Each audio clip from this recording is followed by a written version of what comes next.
Bike അപകടത്തിൽപ്പെട്ടതിന് പിന്നാലെ സുഹൃത്ത് വഴിയിൽ ഉപേക്ഷിച്ച 17-കാരൻ മരിച്ചു. പത്തനംതിട്ട കുഴിക്കാലയിലാണ് സംഭവം. നെല്ലിക്കാല സ്വദേശി സുധീഷാണ് മരിച്ചത്. ബൈക്ക് ഓടിച്ചിരുന്ന കുലശേഖരപതി സ്വദേശിയെ പോലീസ് കസ്റ്റഡിയിലെടുത്തു.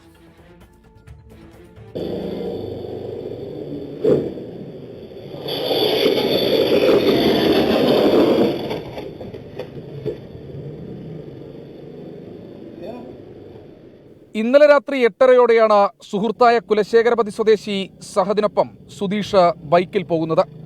ഭക്ഷണം വാങ്ങാൻ പോകുന്നുവെന്നാണ് വീട്ടുകാരോട് പറഞ്ഞത്. അമിത വേഗത്തിലായിരുന്ന ബൈക്ക് മറിഞ്ഞ് റോഡിൽ തലയിടിച്ചു വീണ നെല്ലിക്കാല സ്വദേശി സുധീഷ് സംഭവ സ്ഥലത്ത് വെച്ച് തന്നെ മരിച്ചു. അപകടം നടന്നയുടൻ ഇവിടെ നിന്ന് കടന്നു കളയാൻ ശ്രമിച്ച സഹയാത്രികൻ സഹദിനെ നാട്ടുകാർ തടഞ്ഞുവെച്ച് പോലീസിൽ ഏൽപ്പിച്ചു. സഹദിട്ടിട്ട് പോയപ്പോൾ എനിക്ക് വിഷമമുണ്ടായി. എൻ്റെ കുഞ്ഞിനെ കൊണ്ടുപോയി അവൻ്റെ കൂടെ അവൻ്റെ നിർമ്പോൾ കൂടെ വരുവാന്ന് പറഞ്ഞ് പോയതാണ്.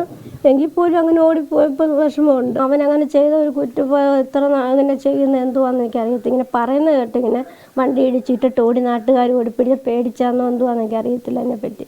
നെല്ലിക്കാല സ്വദേശിയായ 17-കാരൻ സുധീഷ് ലൈറ്റ് ആൻഡ് സൗണ്ടിന്റെ ജോലിക്ക് പോകുന്നയാളാണ്. സഹദാകട്ടെ മീൻ കച്ചവടം നടത്തുന്നയാളും. സഹദിനെ ആറന്മുള പോലീസ് കസ്റ്റഡിയിലെടുത്തിട്ടുണ്ട്. ഇയാൾക്കെതിരെ അപകടകരമായി വാഹനമോടിച്ചതിനും മനഃപൂർവ്വമല്ലാത്ത നരഹത്യയ്ക്കും പോലീസ് കേസെടുത്തു. 24 പത്തനംതിട്ട. ചങ്ങാതി നന്നായാൽ കണ്ണാടി വേണ്ടെന്ന ചൊല്ലുള്ള നാടാണ്. പെരുവഴിയിൽ ഉപേക്ഷിക്കുന്നതല്ല സുഹൃത്ത്, ഏത് പെരുവഴിയിലും ചേർത്ത് നിർത്തുന്നതാകണം സൗഹൃദം.